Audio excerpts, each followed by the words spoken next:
Our sources tell CBS News President Trump is likely to sign a bipartisan spending deal to avoid another government shutdown, even though he says he is not happy with it. The deal reached this week would provide nearly $1.4 billion for 55 miles of border fencing, but not a wall.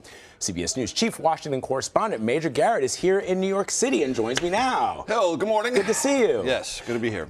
So the president says he'll take money for border security from far less important areas. Yeah. That's a quote. The administration is prepared legally for an emergency declaration. Yes. So if it needs it. If he needs it. Where are these other sources?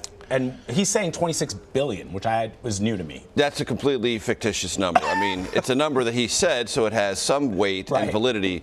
But in no conversation I've had with anyone who is seriously assisting the president in trying to work on this issue has that figure been mentioned. Okay. The highest figure I've heard mentioned is $5 billion that can be found sort of scraped from other already appropriated accounts within the federal budget.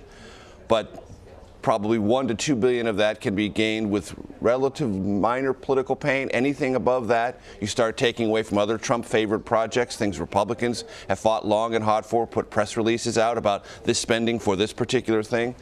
So it's not easy, but it is at some level doable. And what the president is now reconciling himself to is the land of doable. He's not going to get what he wants. This is the worst of all the deals he's accepted. Remember, $25 billion in DACA was available last year. That was rejected. $25 billion. That was available. That deal was on the table. Democrats were going to give him that if he agreed to make necessary changes from the Democrats' point of view on divert adjudication for childhood arrival, the Dreamers. He was accused from the right of being on the cusp of granting amnesty. That whole thing fell apart. Just think about that. Think about where this debate would be if that deal, which was this close, had been taken. Then it's 5.7, then it's 1.6, now it's 1.4. This is literally the worst deal of all of them presented to the president, and he's going to have to take it. Why? Because he has no alternative. Congress is going to move these bills. The appropriators have been empowered by all of Congress. Cut the deal, put it on the floor, we're going to vote for it. And Mitch McConnell is doing something that he hasn't really done in the past, at least not recently. Because, look, the shutdown fever is over. It's been broken. Mitch McConnell and the Republicans are not going to follow Donald Trump into the shutdown box canyon a second time. They're just not going to do it.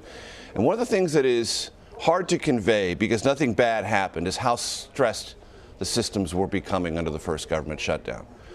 Lots of people were going to the president saying, seriously, Mr. President, these systems are going to buckle. And when they buckle, something bad is going to happen, and you're going to own it. Everyone has those sort of traumatic memories of things that might have happened, and they don't want to repeat that, don't even want to get close to that again. So this legislative process is going to give the president no alternative, and he'll sign it. He won't be happy about it. He'll probably say some nasty things about it, but he'll sign it anyway.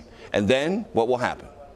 We'll fight all this over again, because guess what? We're almost halfway through the fiscal year. We appropriate money in Congress on an annual basis. So we're going to have this fight all over on the next appropriations bill that has to be drafted and signed by when? September 30th, to avoid what? Another government shutdown. Thank you. The other thing that I thought was really intriguing yesterday, I saw a tweet from Mark Knoller yesterday, and then we confirmed it, that the national debt has gone up a significant percentage over the course of the 2 years plus of the Trump presidency. Right. Because two things happened. We cut taxes. The president considers that an enormous accomplishment of his administration. But that reduces revenue flows. Corporate taxes went down, individual taxes went down, and we increased spending. There was a huge increase in defense spending and a nearly similarly sized increase in domestic non-defense spending. Well, when you bring in less and spend more, you increase deficits. As you increase deficits, you increase your debt load. These things are mathematical. And they are happening before our very eyes. The one last question on the border wall. The president keeps saying the wall's already being built. Is it? It's not being built in any sense that his supporters heard him promise it in 2016. We already had fencing, reinforced fencing, on certain key strategic areas of the border. That has been repaired, reinforced. And in some cases, that has been added to. But the wall? No. And even the president has stepped back from the whole wall construct to begin with. Not to mention who's going to pay for it. We won't go down that rabbit hole, but we all remember. Yes. So the president has given a lot of ground on this. And as we discussed here yesterday, though I was on the North Lawn yesterday, I think one of the takeaways is that our political legislative system has a sense of resistance about this whole wall concept. And what's going to have to be done is you're either going to have to build it much more slowly, much more incrementally, and with bipartisan buy-in, and then address the other lingering, of which there are many, immigration issues, to bring this issue to some sort of new resolution.